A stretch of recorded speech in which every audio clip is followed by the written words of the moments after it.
အောင်ဝင်းမင်္ဂလာပါကျွန်တော်ခုရောက်ရှိနေရတော့ supply ဖတ်အကမိုင်းပထနာကန် project လေးပဲဖြစ်ပါတယ်ဒီ project လေးရဆိုရင် tower A နဲ့ tower B ပါရှိပြီးတော့မှအလယ်မှာဆိုတော့ garden အကြီးကြီးပါရှိမှာပဲဖြစ်ပါတယ်ဒီ project လေးရဲ့အရှိရလမ်းဆိုတော့ပထနာကန်လမ်းဖြစ်ပြီးတော့မှအနောက်မှာဆိုတော့ airport link ရှိမှာဖြစ်ပါတယ်အဲ့ဒါဆိုလို့ရှိရင်ဒီ project လေးရဲ့အခန်းထားလေးကိုကျွန်တော်တစ်ချက်တော့တွားပြီးလေ့လာကြည့်အောင်ဒီခန်းလေးကတော့30 square meter စူယိုခန်းပဲဖြစ်ပါတယ်သူ့ဟာစူယိုခန်းဆိုရင်အခန်းကတော်တော်လေးကိုကျယ်တယ်စီနီအမြင့်ကတော့ 2.7 meter ရှိမယ်ဗျာဝင်ချင်းမှာဆိုရင်တော့ spray kitchen ရှိမယ်ဘေးမှာကခွန်မော်ထားလိုက်ရှိမယ်ဗျာ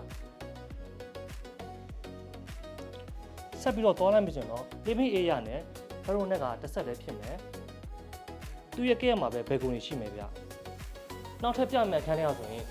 40 square meter 1 bed plus အခန်းပဲဖြစ်ပါတယ်အခန်းထဲကိုဝင်လိုက်တာနဲ့ living area ကအကျယ်ရှိမယ်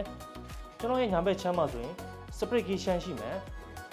spray kitchen နဲ့ခွန်မော်ထားလိုက်တဲ့ကတော့တစ်ဆက်တည်းဖြစ်မယ်ဗျာအချစ်ကိုဆက်ပြီးတော့သွားလိုက်မယ်ဆိုရင်တော့ဒါက 1 plus အခန်းဖြစ်တဲ့အတွက်အပိုတစ်ခန်းပါမယ်သူ့ရဲ့ကဲရမှာတော့ balcony ရှိမယ်ဗျာကျွန်တော်ရဲ့ညာဘက်ချမ်းမှာဆိုရင်တော့အိတ်ခန်းတစ်ခန်းရှိမယ်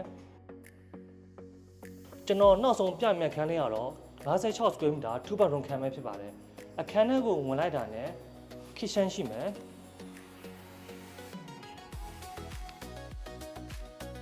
ကျွန်တော်ရဲ့ညာဘက်ချမ်းကိုဆက်သွားလိုက်မယ်ဆိုတော့ living area နဲ့ dining area ကတစ်ဆက်တည်းဖြစ်မယ်